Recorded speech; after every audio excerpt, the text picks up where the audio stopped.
ঈদের ছুটিতে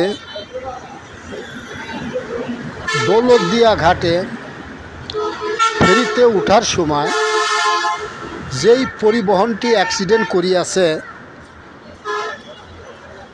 এবং ওই পরিবহনে যেই সমস্ত যাত্রীগণ ছিলেন,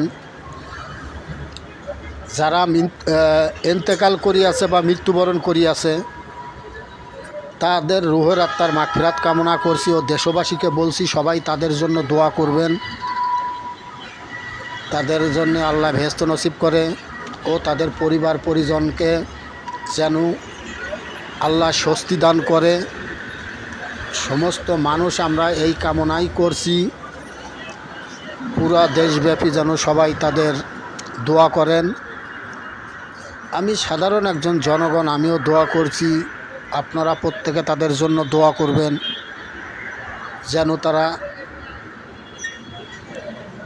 বেহেশতবাসী হন ও তার পরিবার পরিজনরা যেন স্বস্তি পায়। আমার ভিডিওটি ভালো লাগলে সাবস্ক্রাইব ও শেয়ার করিবেন। ধন্যবাদ সবাইকে।